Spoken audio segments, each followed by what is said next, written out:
गांव वाली वर्सेस शहरी बहू की पार्टी ड्रेस। हे भगवान, ये गर्मी क्या कह रही है, कितनी ज्यादा तेज गर्मी हो गई है एकदम से ही। गुड मॉर्निंग माँ जी। गुड मॉर्निंग माँ जी, मैंने शौर्य और राघव जी दोनों के लिए टिफिन बना दिए हैं। अब आप कहो तो सभी का नाश्ता भी बना दूं क्या? हाँ बना दे, पूछती क्यों है। और हाँ सुन, गर्मी ज्यादा हो रही है तो आज चाय की जगह जूस बना देना। मेरे लिए बिना शुगर के जूस बनाना। वो क्या है ना कि मैं नो शुगर डाइट पर हूँ।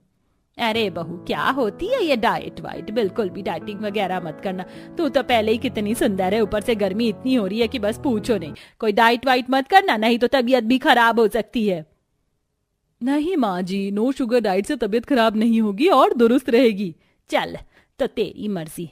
सुन लिया ना तूने शालिनी, जाप जाकर सभी के लिए नाश्ता बना दे। और हाँ, पराठों पर जरा लिमिट में घी लगाना। अपने गांव की तरह घी में डूबे हुए पराठे हम सबके आगे ना रख देना।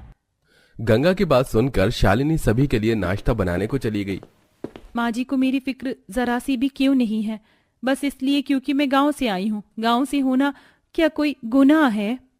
शालिनी ऐसे ही खुद से ही बातें कर अपने दिल को हल्का करने लगी।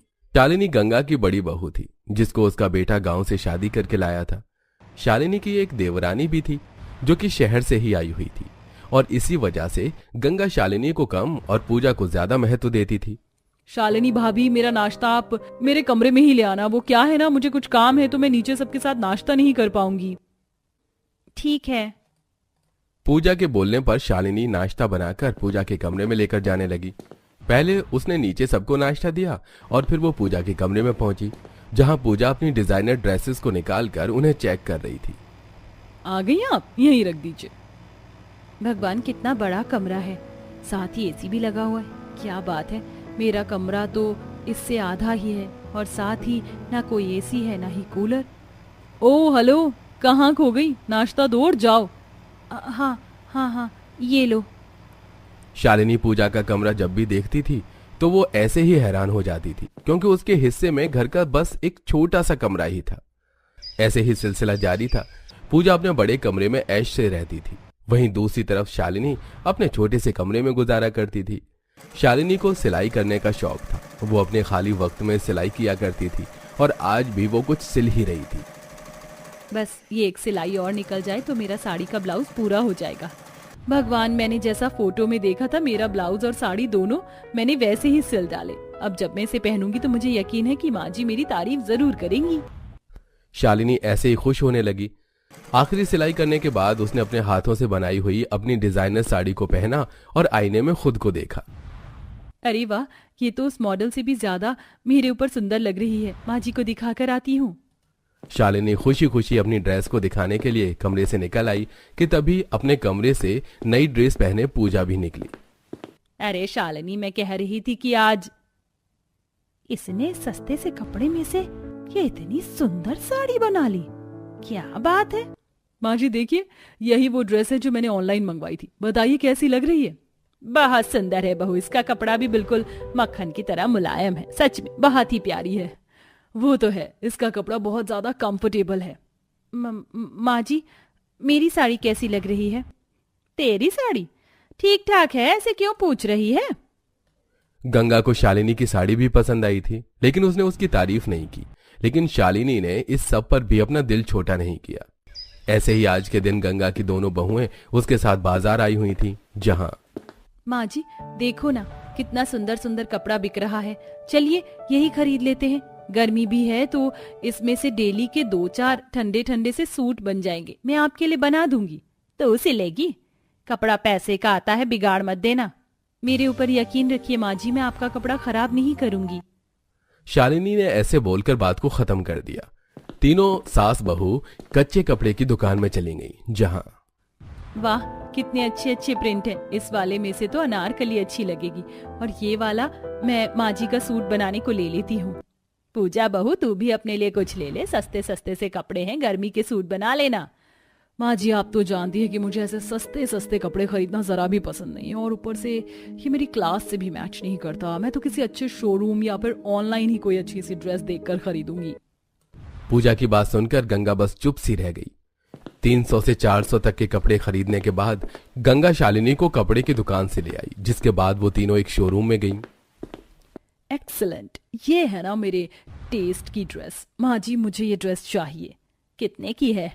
ओनली 4000 की है माँ जी, दिलवा दीजिए ना। गंगा अपनी शहरी बहू को मना नहीं कर पाई, जिसकी वजह से उसने उसे 4000 रुपए की ड्रेस भी दिलवा दी। घर आते ही शालिनी ने अपना खरीदा हुआ कच्चा कपड़ा काटकर सिलना शुरू कर दिया, तो वहीं दूसरी तरफ पूजा ने अपनी ड्रेस को लाकर कबर्ड में डाल दिया। 1-2 दिन बाद शालिनी ने सारे कपड़ों को सिल दिया, जिसके बाद उसके हाथों का सिला हुआ सूट पहनकर गंगा बोली, वैसे ठीक लग रहा है सूट तो। कपड़ा अच्छा हो तो सादा सूट सिलने में है ही क्या, यूं ही सिल जाता है। वैसे ये सूट बस कपड़े की वजह से ही अच्छा लग रहा है। सही कहा माँ जी, सिर्फ फैब्रिक से ही इसमें कुछ जान सी है। सही बोल रही है। अरे हाँ, वो मैं तुम दोनों को कुछ दिखाने आई थी।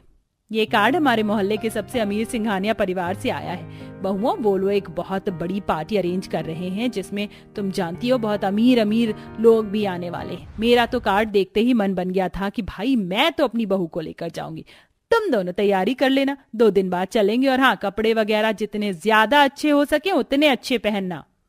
गंगा की बात सुनकर दोनों बहुएं अपने लिए कपड़ों के बारे में सोचने लगी। एक तरफ पूजा थी जो कि मोबाइल पर ऑनलाइन कपड़े सर्च करने लगी। कौन सा ड्रेस लूं? मैं चाहती हूँ कि पार्टी की सारी स्पॉटलाइट मेरे ही ऊपर हो, लेकिन मेरी मर्जी का कुछ मिल भी नहीं रहा है। ये 50,000 वाली ड्रेस भी कुछ खास नहीं लग रही है, अब क्या करूं? एक तरफ पूजा थी जो महंगे महंगे ऑनलाइन कपड़े देख रही थी, तो वहीं दूसरी तरफ भले ही पार्टी अमीरों की है, लेकिन हम थोड़ी ही अमीर हैं। मैं तो अपने हिसाब से काम करूंगी। मेरे पास जो बेकार साड़ियां पड़ी हुई हैं, चलो उनसे कुछ बनाती हूँ। शालिनी अपनी इमेजिनेशन से ही अपनी ड्रेस बनाने को सोचने लगी। शालिनी ने अपनी ड्रेस बनाने के लिए घर में सारे बेकार बेकार से कपड़ों को इकट्ठा कर लिया।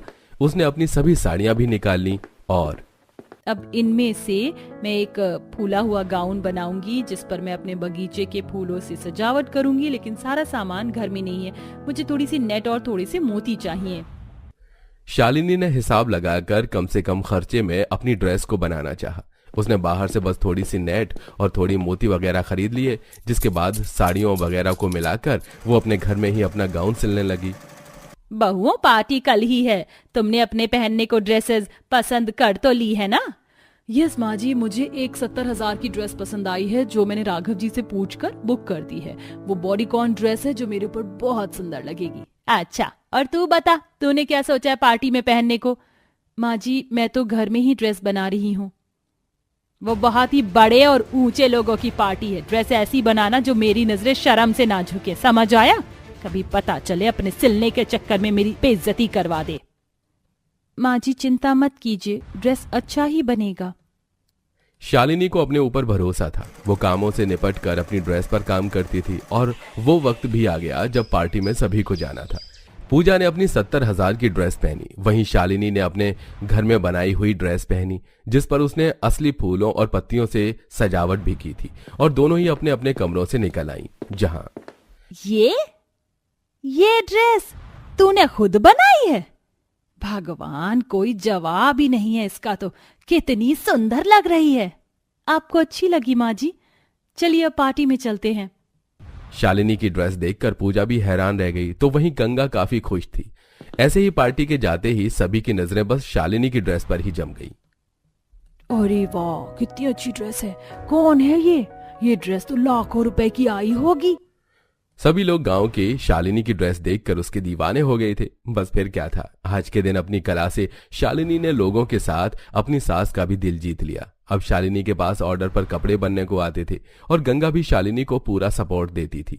तो वहीं अब पूजा भी बदल चुकी थी और सभी मिलजुल कर खुशी खुशी रहते थे। छोटे से मेकअप रूम में देवरानी रेशमा मेकअप कर रही है, साथ में उसका हस्बैंड मेकअप किट लिए खड़ा है। तभी गोलू आता है और पाउडर हाथ में लेकर कहता है, चाची आपके पास तो मेरी माँ से भी ज्यादा सामान रखी है, मैं आपका ये वाला पाउडर लगा लूं?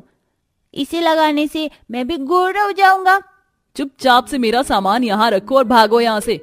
और तुम देख क्या रहे हो? ये छोटा सा रूम, इसे तुम मेकअप रूम बोलते हो? यहाँ तो मेरा सामान रखने की भी जगह नहीं है। मैंने अपना सारा सामान उस कार्टन में रखा है। ऊपर से ये बदमाश आकर मेरे सामानों को हाथ लगाता रहता है। आखिर कब बनवाओगी मेरे लिए बड़ा मेकअप रूम जैसे मेरे मायके में था? अरे थोड़ा शोर मचाना कम करो, अगर घर वालों ने सुन लिया तो क्या सोचेंगे?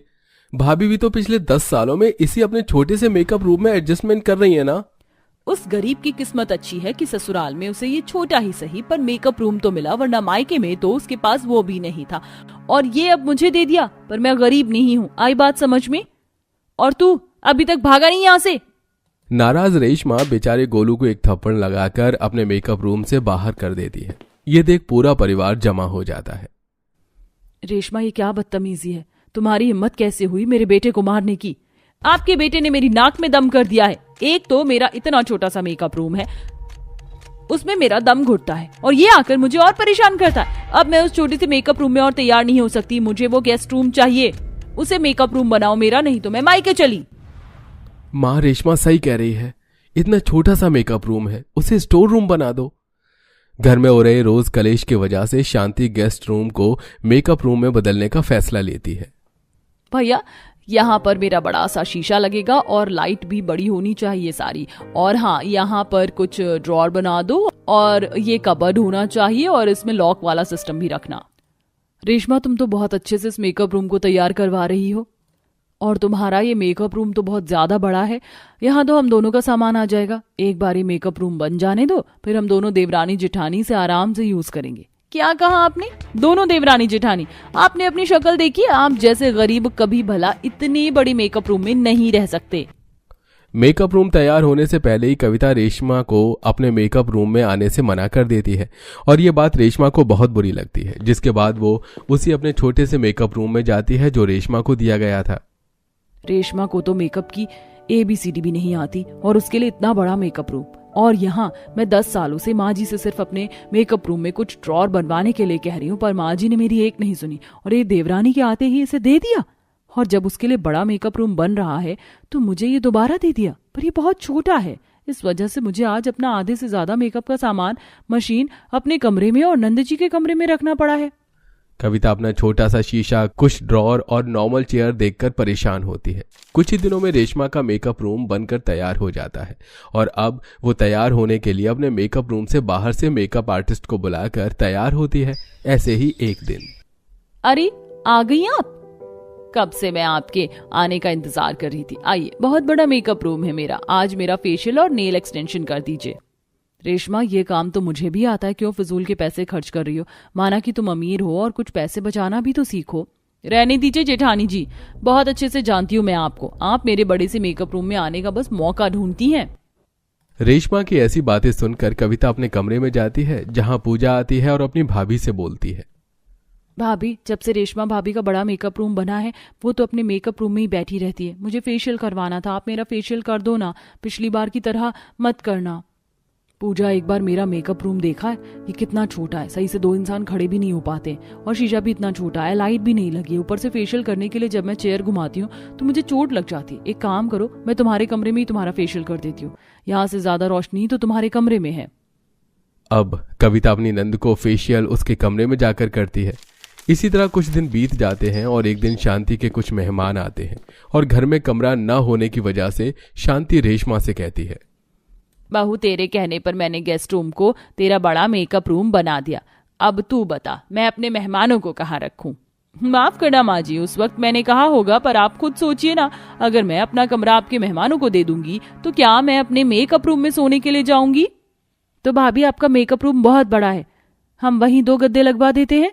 अरे तुम्हारा दिमाग खराब हो गया है क्या? जानते भी हो मेरे मेकअप रूम में हेयर स्पा की machine, hair dryer, straightener, nail art machine और भी पता नहीं कितनी महंगे महंगे प्रोडक्ट रखे। अगर भगवान ना करे उन गंवार मेहमानों से कुछ टूट जाए या खो जाए तो इसका हर्जाना कौन भरेगा? रहने दीजिए माँ जी, रेशमा अपने आगे किसी की नहीं चलने देगी। पैसे का गुरूर जो है इसको। आप मेहमानों को मेरे कमरे में भेज दीजिए। एक रात की तो बस बात है, मैं गोलू को लेकर नंद जी के कमरे में चली जाऊंगी। वैसे भी विवेक जी काम के सिलसिले में कुछ दिनों के लिए बाहर गए हुए हैं। उस दिन भी कविता अपनी सास की परेशानियों को समझती है। इसी तरह कुछ दिन और बीत जाते हैं और एक दिन मेकअप रूम खुला देख गोलू रेशमा के बड़े मेकअप रूम में चला जाता है और मेकअप ब्रश लेकर दीवार पर पेंटिंग बनाने लगता है। चाची को अपना मेकअप रूम बहुत पसंद है और ये बहुत सुंदर भी है, आज इसकी दीवार पर पेंटिंग कर लेता हूँ। बदतमीज, ये क्या किया तूने? मेरा पूरा मेकअप रूम खराब कर दिया। बहुत बदमाश हो गया है तू। रुक, अभी तेरे हाथ पैर तोड़ती हूँ मैं। इतना बोलकर रेशमा गोलू को मारने लगती है।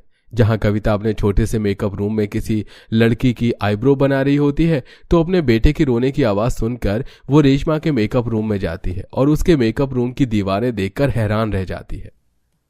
देख रही हैं दीदी, आपकी तरह आपका बच्चा भी गंवार है एक नंबर का। क्या हाल किया इसने मेरे इतने बड़े मेकअप रूम का। वो सब तो ठीक है रेशमा, पर तुम्हें गोलू को ऐसे नहीं मारना चाहिए था। वो अभी बच्चा है। अगर इस बच्चे को आज नहीं मारती ना तो आज उसने दीवार खराब करी है, कल को ये मेरा पूरा मेकअप रूम खराब कर देता। लाखों रुपए लगाए हैं मैंने इस मेकअप रूम में। इसकी माँ की तरह नहीं जो 10,000 में छोटा सा मेकअप रूम बनाकर बैठ गई और आज पड़ोस के लोगों का मेकअप करके दिन के 100 रुपए कमा रही हैं। बस बहुत हो गया रेशमा, मैं अपने दम पर कुछ पैसे कमा पाती हूँ, तुम्हें तो कुछ आता भी नहीं है। और बाहर की आर्टिस्ट को बुलाकर अपने बड़े से मेकअप रूम में तैयार होती हो। और गोलू तू खबरदार, अगर अब से इस मेकअप रूम में तूने कदम भी रखा। मेकअप रूम को लेकर दोनों देवरानी जेठानी में तकरार हो जाती है। इसी तरह कुछ दिन बीत जाते हैं और वो दोनों एक दूसरे से बात करनी बंद कर देती हैं। ऐसे ही एक दिन, बहू रात को हमें पार्टी में जाना है तो तुम सब टाइम पर अच्छे से तैयार हो जाना। रेशमा भाभी, जब से आपका मेकअप रूम बना है आप इसी में तैयार होती हो, एक दिन मुझे भी इसमें तैयार होने दो ना। मेरा मन होगा तो करवा दूंगी तुम्हें भी तैयार, वरना तुम्हारी प्यारी बड़ी भाभी तो है और उनका छोटा सा मेकअप रूम, उसमें ही हो जाना तैयार। घमंड में चोर रेशमा इतना बोलकर वहां से चली जाती है और शाम को पार्लर वाली को बुलाती है। और जब पार्लर वाली उसके मेकअप रूम में सामान लेकर आती है तो उसका बड़ा सा मेकअप रूम देखकर हैरान हो जाती है। हे भगवान, इसका मेकअप रूम तो मेरे पार्लर से भी बड़ा है। वहां तो वो सारी मशीन रखी है जो मेरे पार्लर में नहीं है। मैं बेकार ही अपना सामान लेकर आई। यहाँ तो काफी महंगे सामान है। क्यों मेरा मेकअप रूम देखकर हैरान रह गई ना। अब मेरे मेकअप रूम को घूरना बंद करो और जल्दी से मेरा मेकअप करो। 8 बजे हमें पार्टी के लिए निकलना है। वो लड़की अब रेशमा को तैयार करने लगती है और उसके चेहरे पर ब्लीच करती है, जिस वजह से कुछ देर रेशमा आंख बंद करके बैठी होती है। तो इसी बीच लड़की हेयर स्ट्रेनर, फाउंडेशन जैसी महंगी महंगी चीज चोरी कर लेती है और मेकअप करके समय से पहले बिना पैसे लिए वहां से जल्दबाजी में चली जाती है। अरे बड़ी अजीब लड़की है, बिना पैसे लिए इतनी जल्दबाजी में यहाँ से चली गई। मैं तो टाइम पर तैयार हो गई। एक बार सारा सामान देख लूं, फिर मेकअप रूम में ताला लगा दूंगी, वरना वो गोलू का बच्चा आकर फिर कुछ गड़बड़ी कर देगा। इतना बोलकर रेशमा अपना सारा सामान रखने लगती है। तभी वो देखती है कि उसका कुछ सामान गायब है और वो रोती हुई अपनी जेठानी के मेकअप रूम में जाती है और उसके मेकअप रूम में तलाशी लेती है। लगता है उस लड़की ने मेरा मेकअप सामान चोरी तो नहीं कर लिया है। भगवान, लाखों का सामान था मेरा। कोई बात नहीं रेशमा, शांत हो जाओ, मैं अभी घर वालों को बताती हूँ। कविता ये बात घर वालों को बताती है, जिसके बाद निखिल रेशमा को डांटते हुए कहता है, और कर लो अपनी मनमानी। अगर तुम भाभी से तैयार होती तो तुम्हारा एक भी सामान चोरी नहीं होता। भाभी गरीब है लेकिन चोर नहीं, पर तुम्हें तो घमंड था अपने बड़े से मेकअप रूम पर। अब चिंता मत करो, मैंने पुलिस को इन्फॉर्म कर दिया है। बस तुम पार्लर वाली का नंबर दे दो, वो उसको पकड़ लेंगे और अभी पार्टी में चलो। इतना बोल पूरा परिवार पार्टी में जाता है और कुछ देर में पुलिस वाले उस पार्लर वाली को पकड़ लेते हैं। माफ करना, मैं चोर नहीं हूँ, पर थोड़ी लालच में आ गई थी क्योंकि मैं बहुत गरीब हूँ। इतना महंगा मेरे पास भी सामान नहीं था और मेरी माँ बहुत बीमार है। मैंने सोचा क्यों ना कुछ सामान बेचकर अपनी माँ का इलाज करवा लूं। आप प्लीज मुझे माफ कर दीजिए। बहू माफ कर दे, बेचारी मजबूर थी। और कर लो भाभी घमंड पैसे का। उस दिन सबके कहने पर रेशमा उस लड़की को माफ कर देती है। साथ ही साथ उसे अकल आ जाती है, जिसके बाद वो खुद घर जाकर अपनी जेठानी का मेकअप का सामान लेकर अपने बड़े से मेकअप रूम में जाती है और उस दिन के बाद दोनों देवरानी जेठानी एक ही मेकअप रूम का इस्तेमाल करती है।